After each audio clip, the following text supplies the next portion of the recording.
Que Dieu vous bénisse. Amen. Bon, restons seulement debout. Allons à l'essentiel. Je vais me présenter après. D'ailleurs, je ne me présente pas. Celui qui se présente, c'est un visiteur. Moi, je ne me présente pas. Même un enfant de la maison peut se présenter. Jamais. Attendez, les visiteurs vont se présenter. Amen. Allons directement dans Genèse chapitre 14, verset 18 à 20.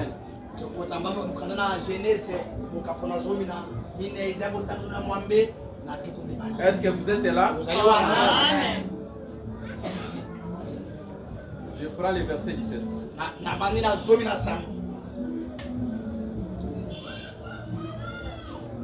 Après que Abraham fut revenu vainqueur,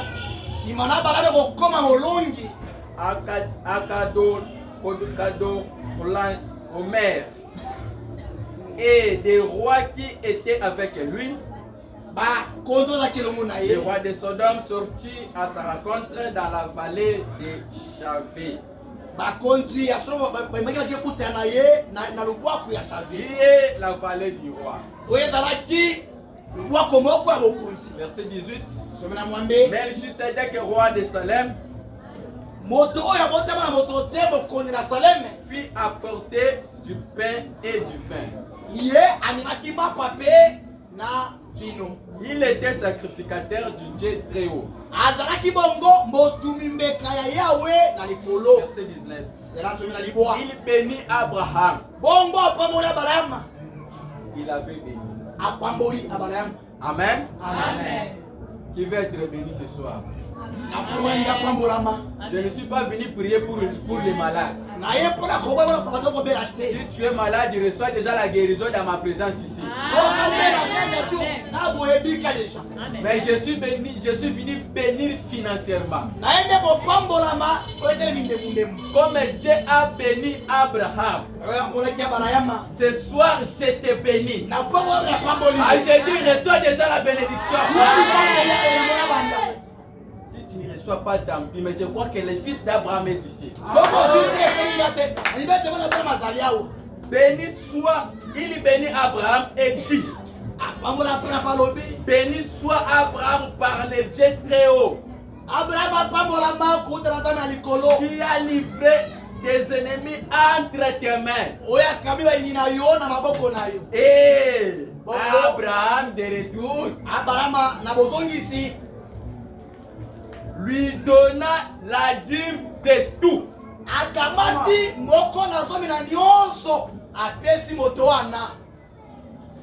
Je prends juge. Vous allez un peu me supporter. Je ne parle pas, mais c'est la Bible et le prophète qui va parler. La Bible dit, dans votre Bible là, on vous dit, vous êtes frappés. Yo mutamaboko makofi oza frappé na malédiction. Écoutez, vous êtes frappé par la malédiction. La nation toute les dîmes, afin qu'il y ait de la nourriture dans ma maison. Mettez-moi de la sorte en épreuve. Si l'Éternel des armées, et vous verrez si je n'ouvre pas pour vous. Si je n'ouvre pas pour vous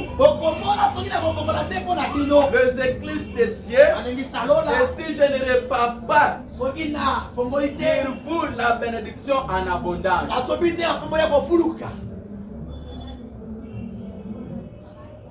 Pour vous, je menacerai celui qui dévore. Et il ne vous détruira. Il ne détruira pas les fruits de la terre. Et la vigne ne sera pas stérile dans vos campagnes. Dit l'Éternel des armées. Que Dieu ajoute les bénédictions dans sa lecture de sa parole. Amen.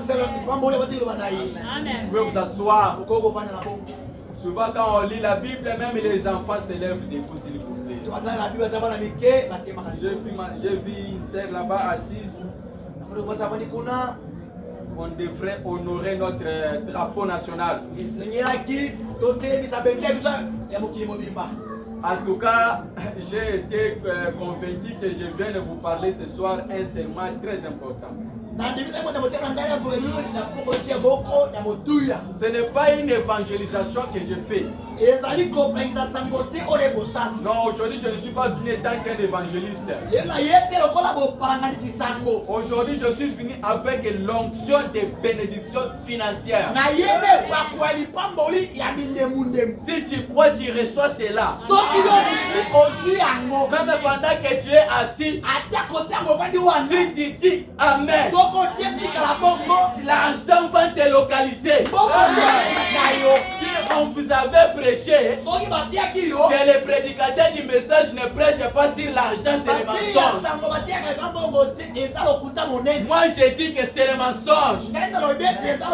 Si votre pasteur vous a caché, il est votre ennemi. Il ne veut pas que vous puissiez parquer de voitures ici. D'ailleurs, nous on allait venir avec la moto, c'est ça traîner quelque part. Mais peut-être les jeudis on fera avec la moto, nous allons venir avec la moto. Nous sommes un peuple mis à part. C'est-à-dire, sois béni d'abord. Je vais parler sur comment recevoir une bénédiction selon les messages. Ou soit dans d'autres termes, donner pour recevoir une bénédiction. Est-ce que quelqu'un m'entend? Donner pour recevoir. Jean 3,16. Dieu étant aimé le monde, il a fait quoi? Il a donné. Amen. Pour que toi tu reçois la vie éternelle, Dieu a donné. Et toi tu reçois. Regardez Abraham. Après avoir combattu dès son retour. Merci Seigneur. J'ai senti sa présence. Qu'est-ce que Dieu a fait? Celui qui n'a jamais été, qui n'a jamais eu le commencement, il n'a jamais eu la fin. Il a donné le pain. C'est celui qui a donné le pain, il a béni Abraham. Alors Abraham ne s'est pas arrêté. Il a dit que Dieu m'a béni. Moi aussi je dois donner. Amen. Est-ce qu'il y a des hommes d'affaires ici? C'est une réunion des hommes d'affaires. Dans cette réunion, si tu n'es pas béni, ce n'est pas les démons de ta famille. J'ai toujours douté en matière de la pauvreté. Ce n'est pas la famille. C'est nous-mêmes qui sommes des sorciers. Donnez-moi un amen.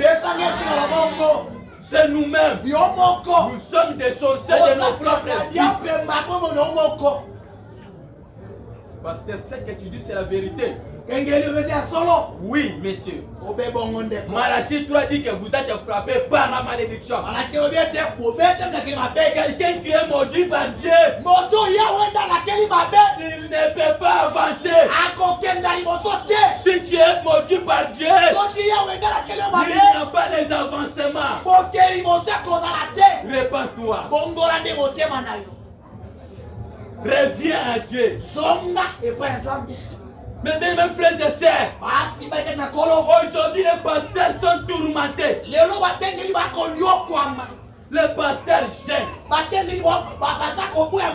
Seigneur, pourquoi tu ne bénis pas le peuple? Dans ma réflexion, j'ai vite compris. Le problème, ce sont les brebis eux-mêmes. Ce n'est pas le pasteur. Lui-même les tantes de la famille. C'est toi-même. C'est toi-même, frère. Vérifie votre marche. Comment tu marches avec Dieu?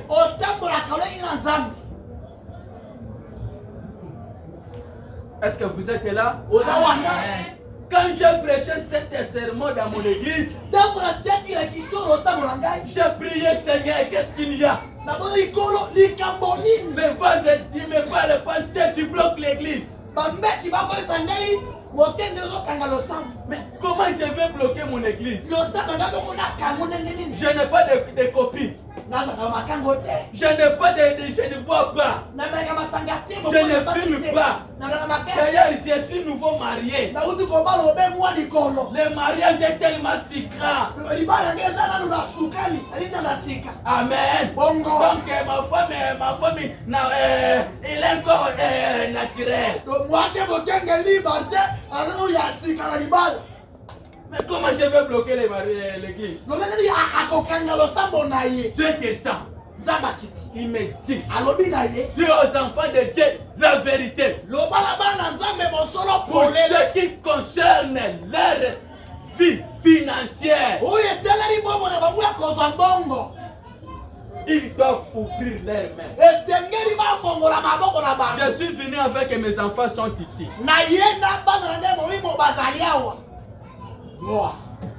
Je prêche par l'expérience. On a des baffles. Ça, c'est le bien-aimé qui a acheté. C'est un bien-aimé, il est là. C'est mon monsieur qui a acheté. Dis-moi ce que Dieu va lui oublier.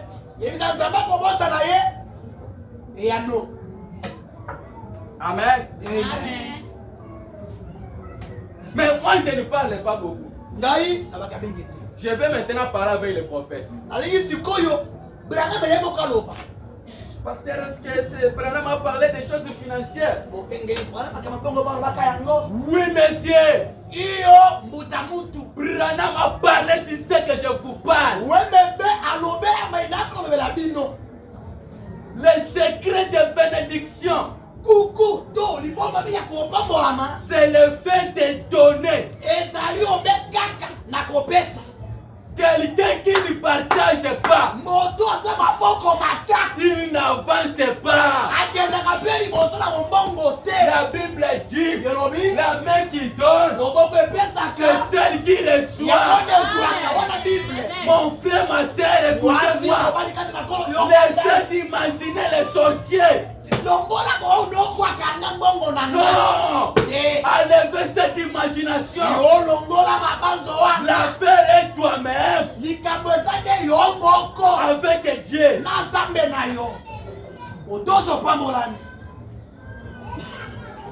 Tu as 10 000. Tu ne donnes pas la dîme. On te donne 10 000. Tu manges seul. Demain tu viens, Seigneur. Bénis-moi. Qu'est-ce que je fais? Aventurier. Oui, mais parlez-nous d'abord. Je suis dans la prédication, l'église. L'église choisissant la loi au lieu de la grâce. Paragraphe 31. Il dit, Dieu pourvoira aux œuvres. Dieu. Si vous marchez simplement dans la grâce, vous serez plus à l'œuvre que vous l'êtes maintenant. Est-ce que quelqu'un peut donner un amen? Amen. Ah, je prêche un enfant de Malachie 4. avec l'association d'assistance des dames. Et toute cette autre absurdité qu'on a ajouté dans l'église, des dîners de bienveillance pour payer les prédicateurs. Écoutez, où trouvez-vous une telle écriture?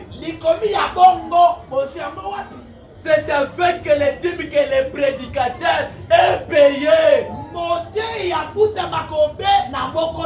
C'est-à-dire le pasteur Silas tel qu'il est ici. Il a son salaire. C'est toi là pour que tu sois béni. Il faut que toi tu payes le pasteur Silas. Imaginez-vous. Le pasteur n'a pas mangé depuis le matin. Mais toi, chez toi, tu as mangé. Et tu viens ici, Seigneur, bénis-moi. Où est l'intérêt de Dieu à l'intérieur de ta bénédiction? Le pasteur se nourrit par des dîmes. Si tu veux être élevé ce soir, recommence ton expérience avec Dieu. C'est Dieu avec une déclaration divine. Que si tu es sincère, si toi tu es sincère envers ton Dieu ce soir, le Dieu de Branham va faire de toi un Joseph de ta famille. Je dis ceci, le Dieu de Branham, il va faire de toi un Joseph de ta famille. Amen, amen. Amen. Ouvre ton cœur. Enlève l'ingratitude. Enlève l'égoïsme.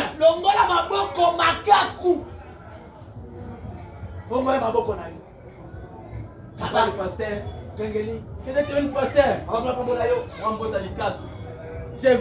Pasteur, je suis venu te laisser quelque chose ici. Mange ça. J'ai passé un mois, mais il est côté de moi. Demain tu vas, pasteur. À quel est ta bénisse, papa? Je passe. Je vous dis, ma soeur, si le pasteur prie à 12 h, toi tu es là. Si il prie à 15 h, toi tu es là. Lui, il veut aller dans la montagne pour toi. Pour que tu sois béni. J'ai un frère à l'église. Le frère là, il vient avec des micros. Il vient avec des micros encore. Lorsqu'il me voit, pasteur, il est bénisse. Merci. Quand je dis qu'il est bénisse, il dit Amen. Il avance. Demain, $50. Moi aussi, je ne comprends pas. Il dit, pasteur, que Dieu te bénisse. Le soulier que j'ai apporté, c'est lui. Il part au travail, $200. Est-ce que quelqu'un m'entend? Il vient, 15 chaises. J'ai dit que Dieu te bénisse. Il dit Amen.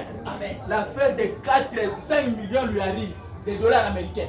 5 millions de dollars américains et combien de Koana? Il prend l'affaire de 5 millions. À Kambati, il fait 5 millions. Il me dit, pasteur, mais toi tu es sorcier? J'ai dit oui, je suis sorcier. L'affaire de l'argent, j'en ai. Moi je suis un porteur de l'argent. Dans mes poches, ici il y a des CFA, il y a des dollars, des euros, tout est possible. C'est lui qui prend. Votre pasteur a tout. Il est payé par des dîmes. Il doit vivre des dîmes du peuple. Mais nous devons chercher autre chose à faire. Nous devons y mettre du notre Et puis si il n'arrive pas à pouvoir, une autre association le fera. La voix de Dieu est la bonne. Amen, amen. Les dîmes et les offrandes revient à Lévi, qui étaient les prédicateurs. Maman ozo kangai. Maman okabakate banai bakabakate boto na bo likolo. Celui qui les cadeaux ne prend les gens n'est pas. Vous à la sincère. Soyez sincère. Soko za mwana nzambe toma na bo likolo. Si tu es un enfant de n'est pas honte, les cadeaux n'est pas de la sincérité. Bien so bokabaka. Toi vous appelez là. Bien so bokabaka. On a la recouvre. Bon. Nana futa radi. Qui paye sa dîme dans cette église? Levez les mains. Na mona te. 1, 2, 3, 4. Moko, mi balé, mi sato, mi nei. C'est moi qui prêche ici, ce n'est pas. Na semaine mobimba. Vous avez la classe. Maman. Mbote. Bonsoir. Bota pourquoi? Vous allez bien? Na bien? semaine mobimba Simba ata 2000 fraté. Simba. Maman. Na semaine mobimba Simba ata 2000 fraté. Otaka carte, vous avez bon côté. Tant que la carte, bon on sait la cana moni. Bien ça l'écoute. Papa peut bailler maman la carte. Maintenant, dis-moi qu'il y a que 4 personnes à l'église. C'est-à-dire ce sont les brebis du pasteur.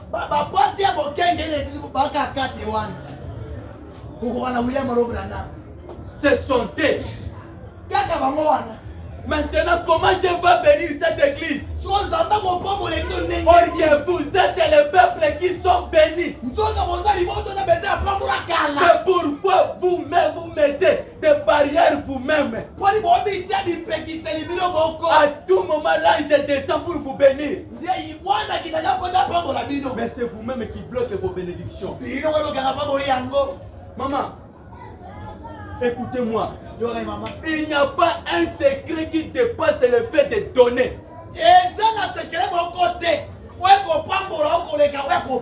Écoutez-moi. Moi, mettez-moi en défi. Défiez-moi. Même le mois de juin qui commence. Mettez ton Dieu en épreuve. Si Dieu ne fait pas quelque chose, partout tu me verras. Appelle le couronne qui viennent me taper. Que Dieu vous bénisse. Que Dieu vous bénisse. Je connais les dieux que je parle. Ce soir, au monde divin tabernacle, enlevez des malédictions qui vous entourent.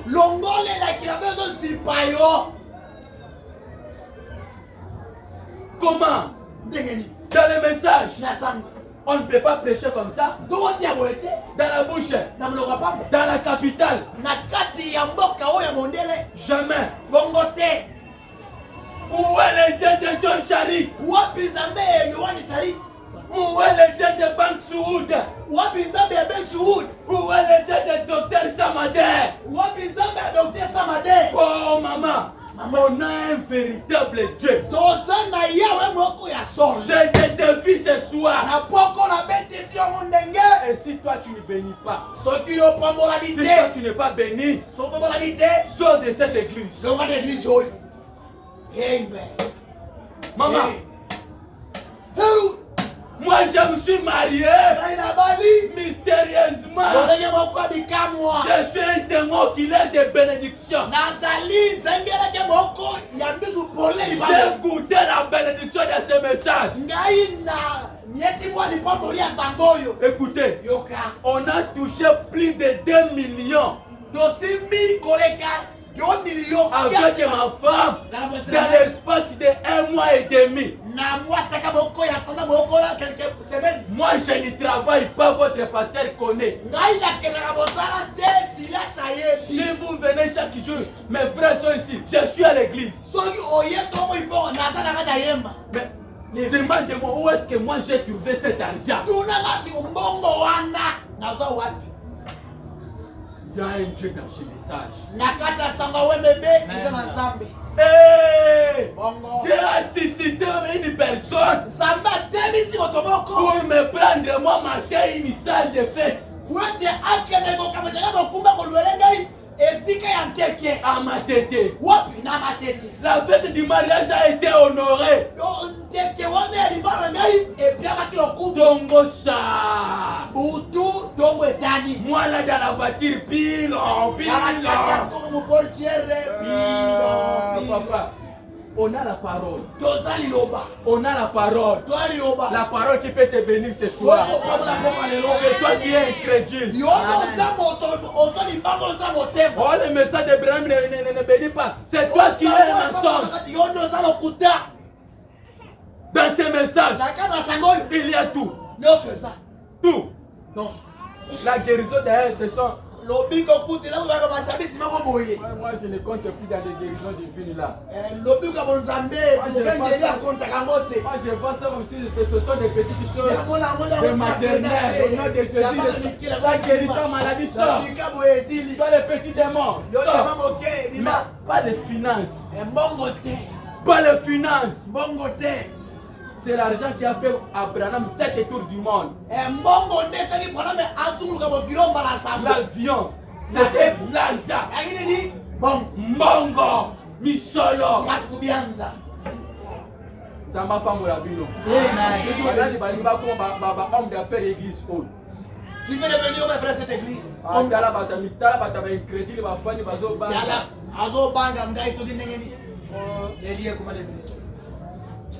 Banga, frère, pendant que tu lèves ta main, je dis à Dieu, il enlève cette malédiction au nom de Jésus. Je ne t'entends pas. Ton amen me bloque. Pendant que je parle, l'ange du Seigneur est dans la salle. Il va te bénir ce soir. Je suis venu te bénir. Je suis venu te bénir. Je bénis ce soir. Il y a quoi? Pasteur, les gens ont peur ou comment? Mais je suis venu te bénir. Pendant que je dis, j'ai été ici pour te bénir. Frère, ne doutez pas. Dans mon église, il n'y a pas de chemin.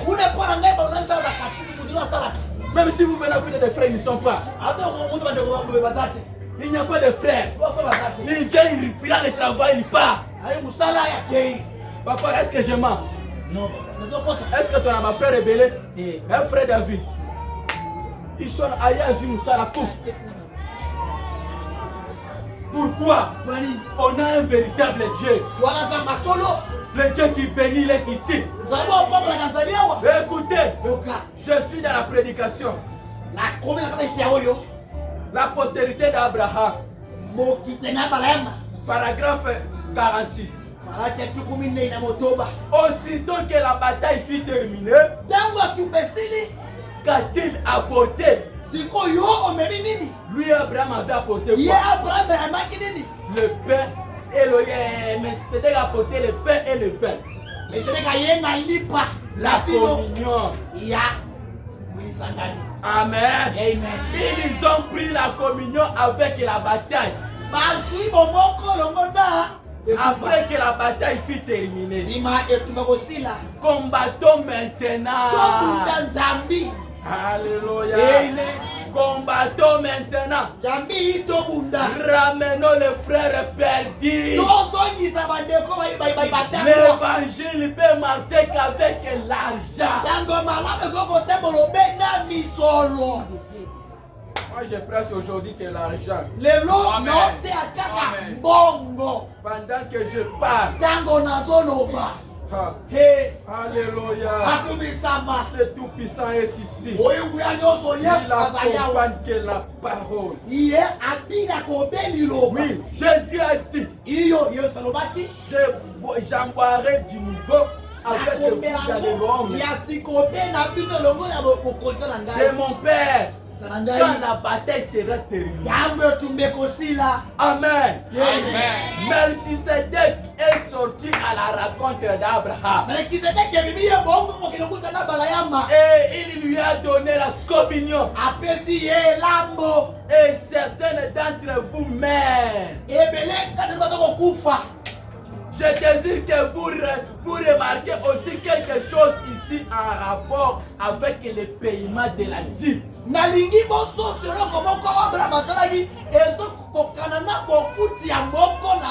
Or, Lévi était encore dans les reins d'Abraham. Il faut payer même les dîmes de vos enfants. Abraham, notre patriarche, il a payé la dîme de ses enfants, de ses descendants, des arrière petits-fils. Certains me foutent offrande. Quand tu payes l'offrande, c'est pour mon enfant, il va revenir au monde. Oh, c'est tout bien, ma sœur célibataire. C'est pour mon mari invisible. C'est pour Ben Sour. Toi, tu ne seras pas pauvre. Je vais te bénir richement. Parce que le Dieu d'Abraham, il est le Dieu de Brana, le Dieu de Brana, il est le Dieu de Silas, il sera. Alléluia. La parole. Au commencement, c'était la parole. La parole était avec Dieu. Alléluia. La parole était Dieu. Et la parole te bénit ce soir. La parole te bénit ce soir. Que tu dis amen. Les malédictions tombent. Que tu dis amen. Les chaînes tombent. Tu dis amen. Reçois l'argent. Reçois l'onction. Sois béni. Au nom de Jésus.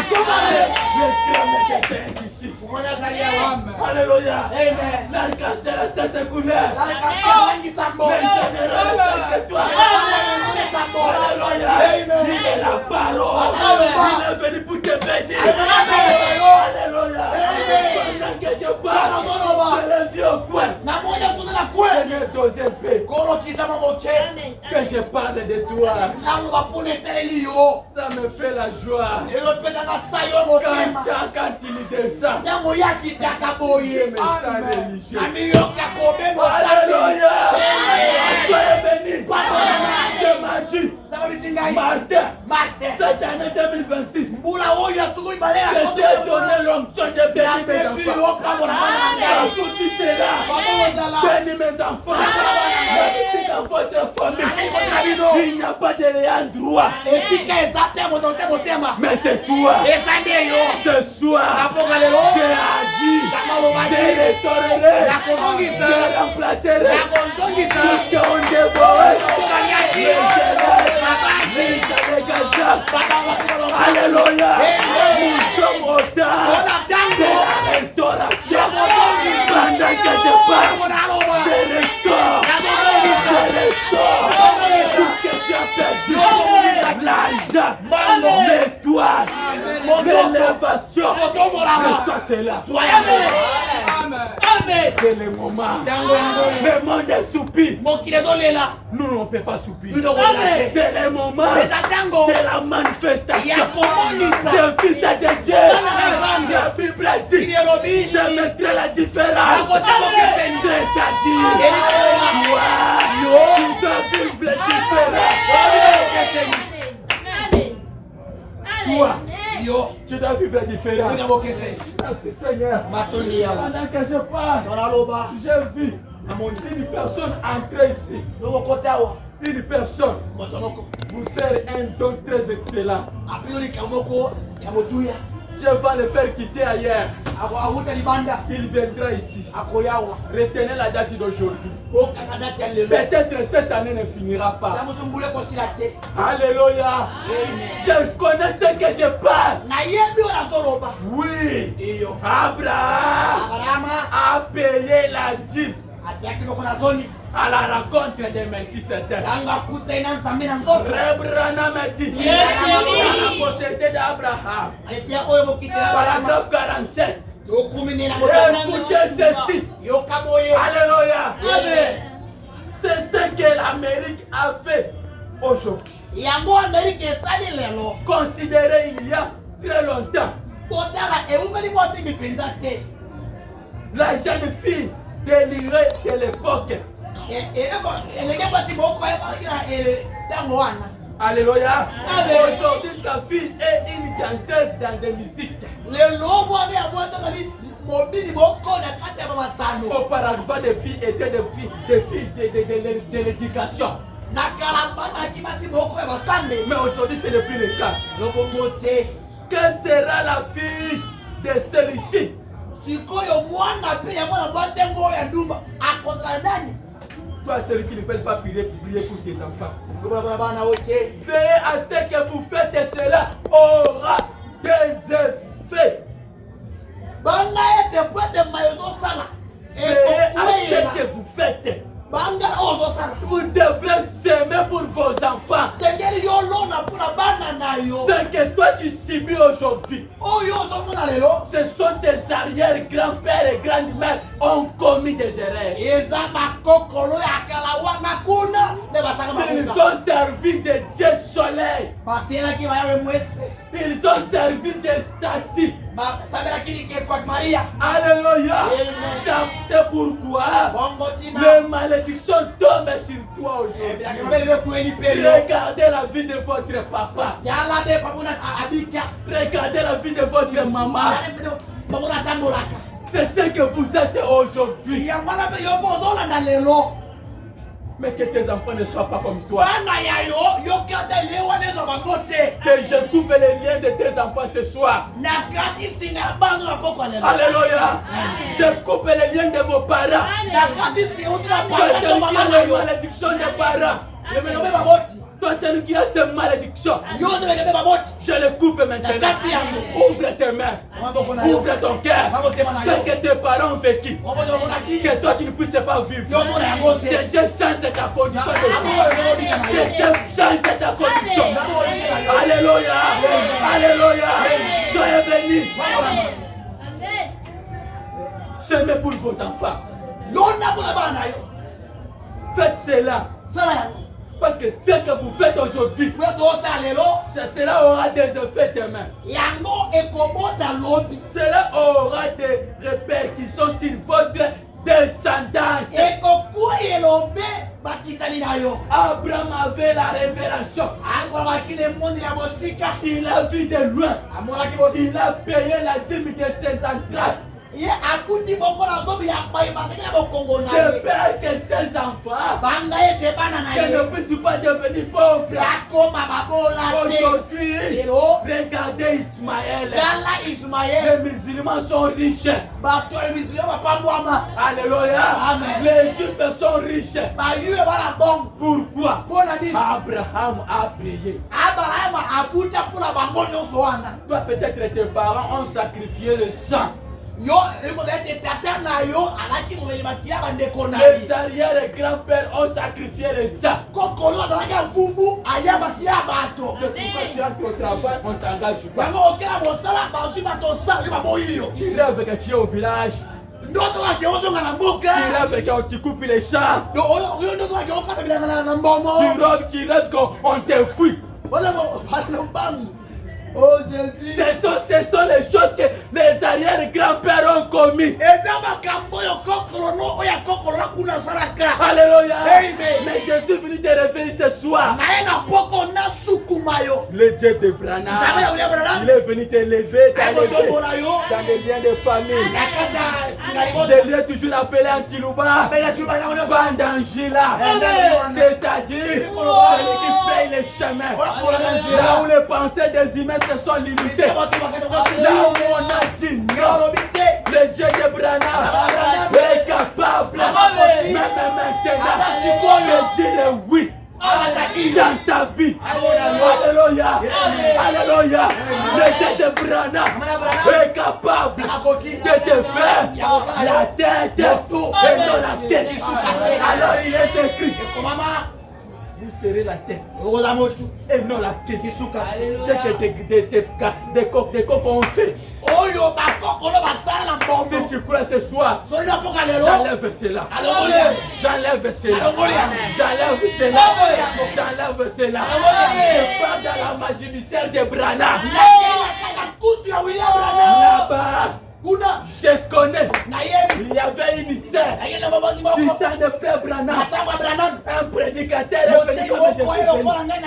Ils nous ont dit, nous allons faire une cotisation, $5 pour payer les prédicateurs.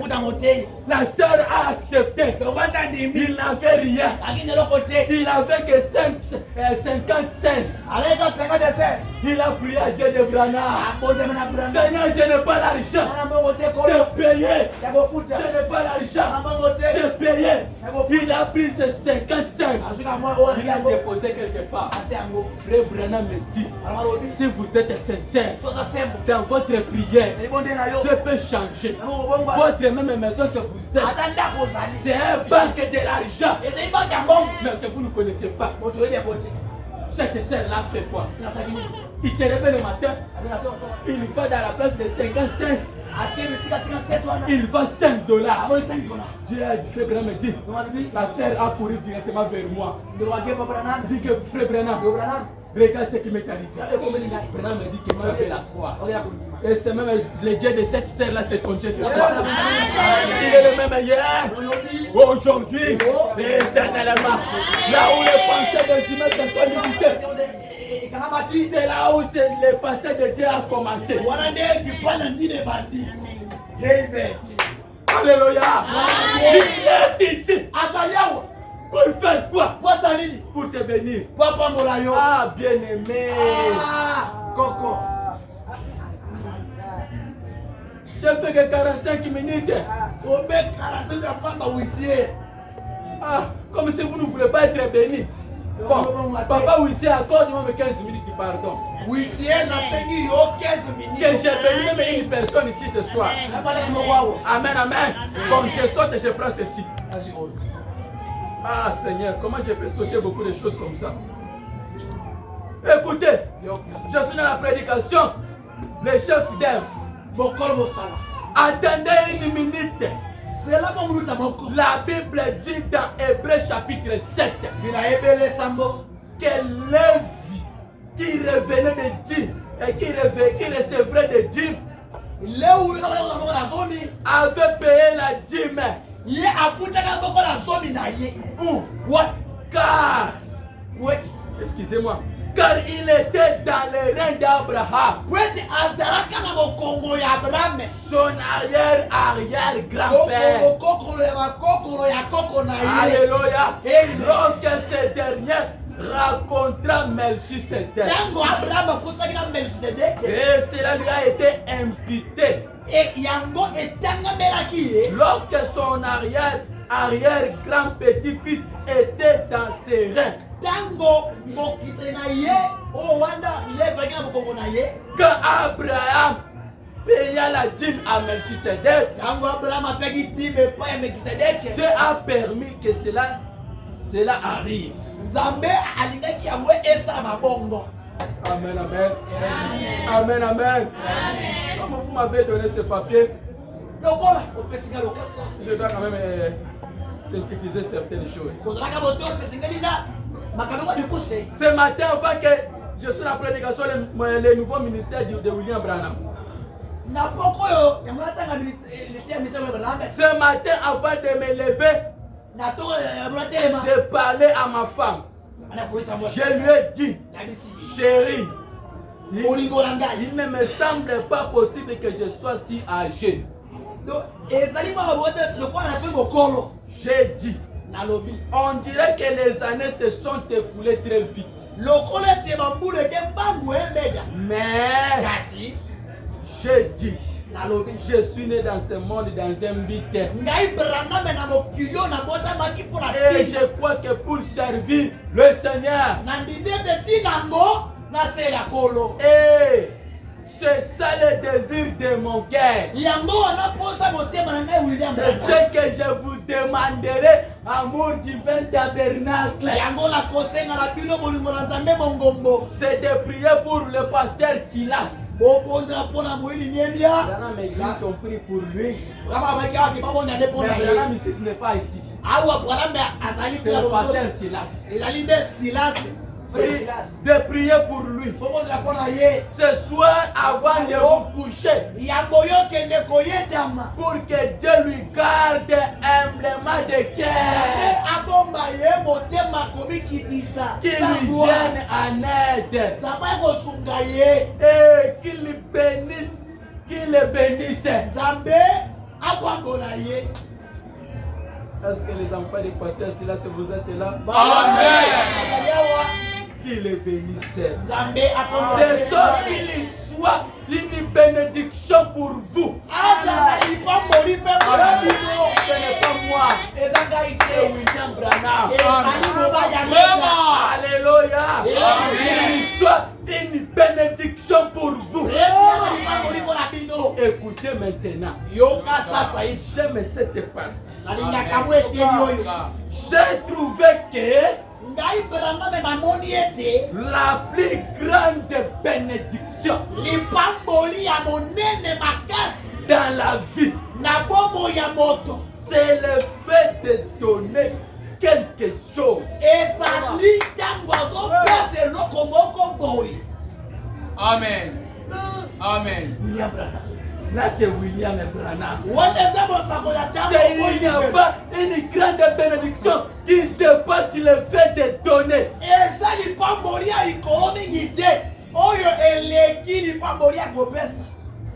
Toi, tu ne donnes pas. Mais tu veux que tu sois béni. Tu ne seras pas béni. Tu viens à l'église avec 1 000 francs. Et puis tu envoies ton esclave huissier. Change-moi ces 1 000 francs. Tu prends les 500. Tu déposes aux offrandes. Tu prends 100 francs. Tu donnes à ton fils en clé. Tu prends 200 francs. Tu donnes à Nénette. Tu prends les 200 restants. Tu donnes à Chibola. Mais tu as laissé l'argent dans votre sac. $100 na 10 000 francs. Et dans ton cœur, tu connais réellement que tu as laissé l'argent. Quand le pasteur se promène ici, il peut nous aider avec 1 000 francs. Ton cœur est dur. Mais tu connais quand même que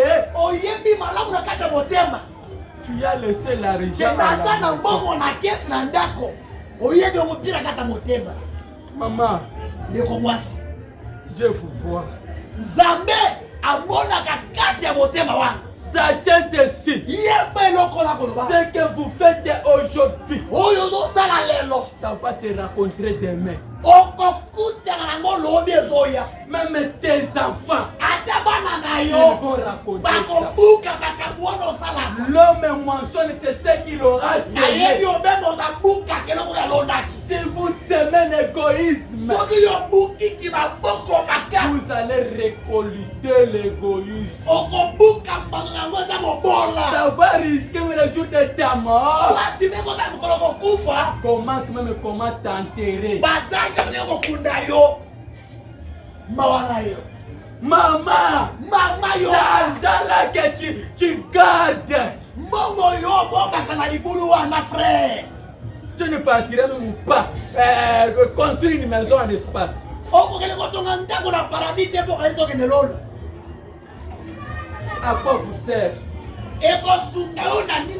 d'avoir des richesses dans ce monde? Mais le jour de ta mort, tu laisses tout. Mais je connais que le frère Job, à tout moment, lorsqu'il recevait, merci Seigneur, il recevait l'argent, il partait investir. Il partait investir dans le banque céleste. Il payait ses dîmes. Il payait les offrandes. Il faisait les dons. Il faisait les actions de grâce. Il achetait les termitents. Il achetait des instruments. Le diable était jaloux. Il est allé lui accuser là-bas. Il a dit je connais. Même si je peux lui confisquer aujourd'hui. Mais ce qu'il a fait, ce qu'il me donnait, je l'ai gardé quelque part. Mon frère, ma soeur, écoutez-moi. Ce que tu demandes à Dieu, je te donne ce que toi tu donnes ici.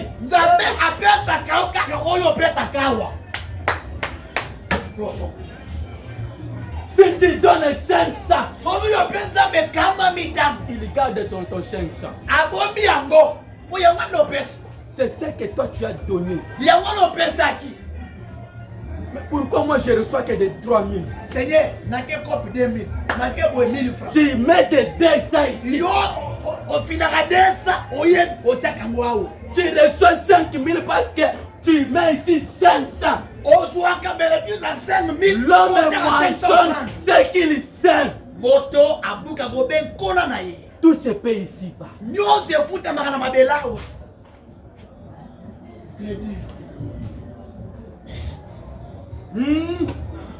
Mon frère, comment tu seras riche?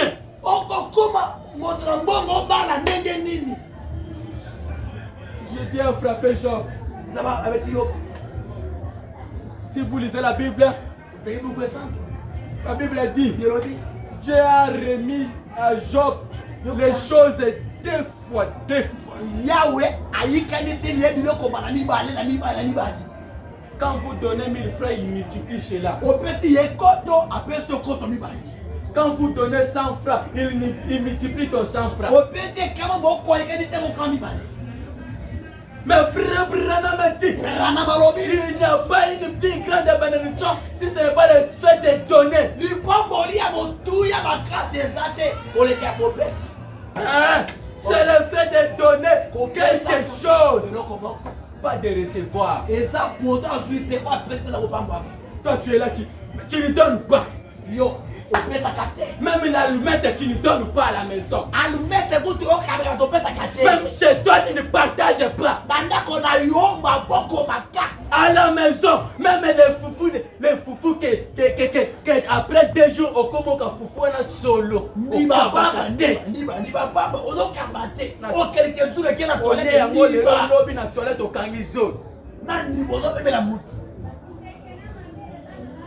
Frère, c'est dans cette condition, pantalon. Merci pasteur. Je le répète, c'est dans votre condition d'égoïsme. Tu vas traiter à tout le monde.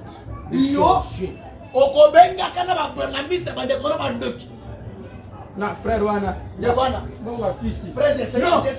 Non, il n'est pas féticheur. C'est toi. L'égoïsme t'a payé la pauvreté.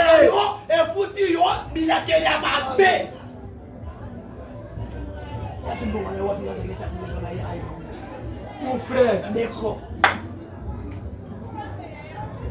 je le prêche. Je pleure dans mon cœur.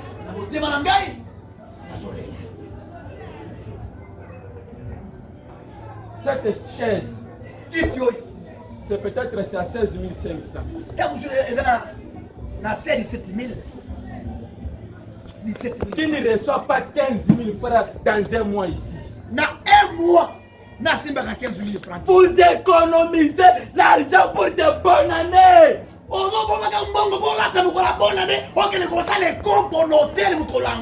Mais ton Dieu manque même l'endroit de s'asseoir. Ces jours-là, il a dit j'étais à l'hôpital, vous n'étiez pas venu me voir. J'avais manqué à manger, vous n'êtes pas venu me donner. Va chercher Dieu pour lui donner les choses à manger. Il existe où? Dans la montagne? Non. Non, vous aurez c'est au collège à 40 jours au coup finalement par au bout de la tête.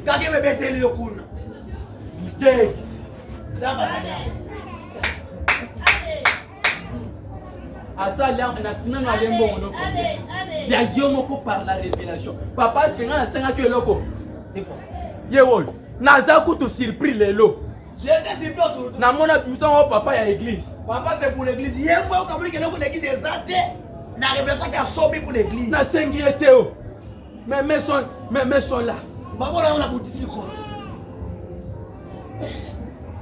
Dis-moi, ses frères vont manquer quoi dans sa maison? Il va manquer quoi? C'est pourquoi à l'église là-bas, il y a des changements chez moi. Nous préparons un grand campagne, pas des jours de prière.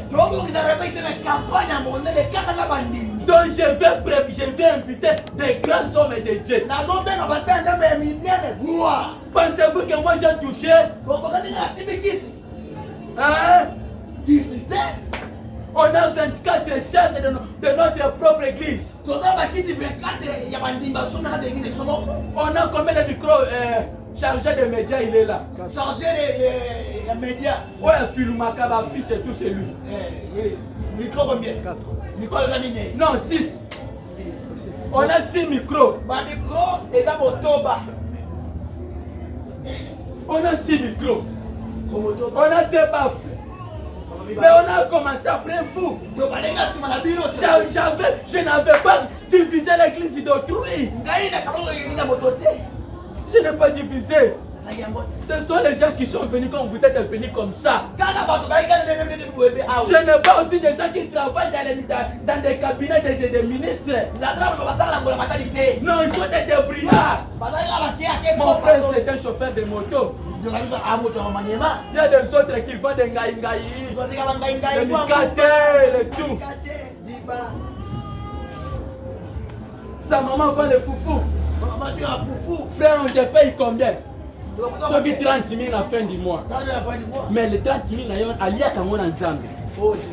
Le d'un côté, comme j'étais malade, à 22h, dit que papa, je ne peux pas passer comme ça. Maman, dans le cas, je dis à maman, Dieu s'occupe de nous. Frère, lorsque tu es parti, tu as retourné ailleurs. Frère, chérie, là, le bisou. Amen. Attends, tu es soso. Frère. Tolé soso. Tini na ate abo soso na libumu. Ezoke ka totorika. Mama. Bandimine ba desina soso bona za lengra. Bolé sa pasteur na bino. Si le prenant me dit si le pasteur est content. Amen. Et que l'église est contente. L'église vient après le pasteur. Le pasteur a été au mystère dans une salle. Alléluia. Il dit ceci. Ce n'est pas le fait de recevoir, mais de donner. C'est ce que vous faites pour les autres. Alléluia. C'est là qu'il vaut grand chose. Samba pambola bino. Samba pambola bino. Amen. Blesser binoté. Je ne suis pas venu vous blesser. Je ne suis pas venu me montrer. Mais je suis venu vous dire quand même la vie. Pasteur, vous êtes devenu la chose que vous avez demandé.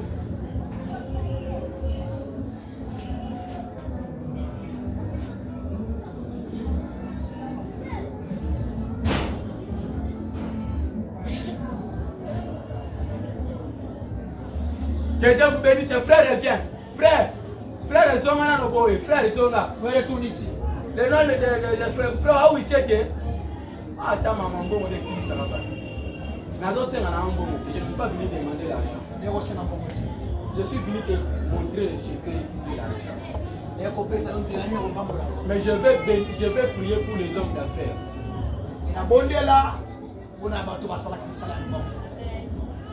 Amen, amen. Amen. Je vais prier pour les hommes d'affaires.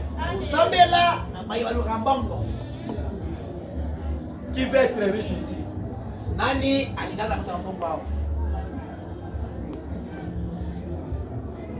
Je veux que mes fils ils connaissent ce que je viens de traverser. Même l'église est surpris quand il me fait prêcher aujourd'hui. Il m'avait donné encore un repos par votre souci. Je dis que vous devrez être bénis. Vous, être bénis. Et pendant que je déclare, merci Seigneur.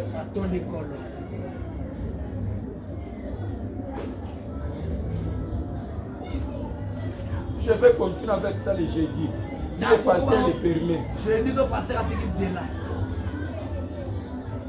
Je te touche seulement, je te salue. Si tu as la foi, tu verras les portes s'ouvrir cette semaine. Moi, j'ai toujours utilisé dans mon ministère la troisième poule. Parler, c'est tout. Ceux qui sont prêts, même si tu ne travailles pas, viens. Je vais te bénir. Mettez-nous debout. J'appelle ceux qui vont être bénis. Mais il y a une seule chose. Il n'a pas fait sa condition. Il n'a pas fait sa condition. Le jour que tu vas fuir cette église,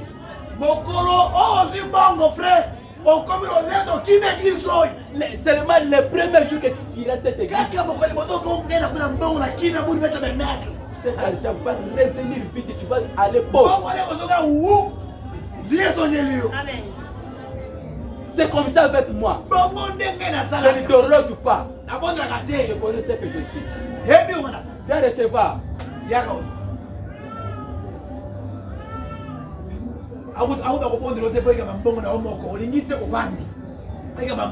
Je suis venu ouvrir. Vous êtes trop fermés. Non. Non.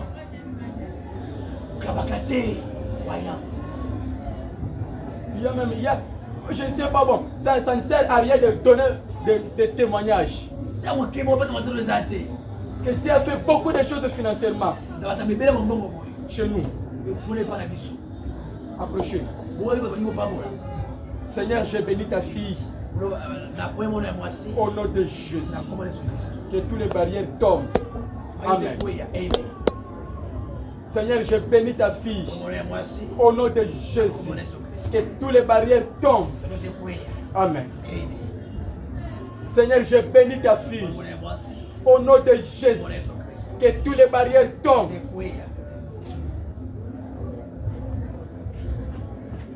Seigneur, je bénis ta fille. Au nom de Jésus. Que toutes les barrières tombent. Seigneur, tu vas faire attention. Hein? Tu vas beaucoup prier. Que Dieu vous bénisse. Je vous appelle nombreux. Invitez les autres les jeudis. Peut-être Dieu peut me recommander à faire une autre recommandation pour votre bénédiction. Mais je ne suis pas venu pour ce que vous pensez. Non, ne fuyez pas. Venez nombreux. Ce qui est de vos secrets, dites cela à votre pasteur. Il reste que mon Dieu vous bénisse sur le chemin.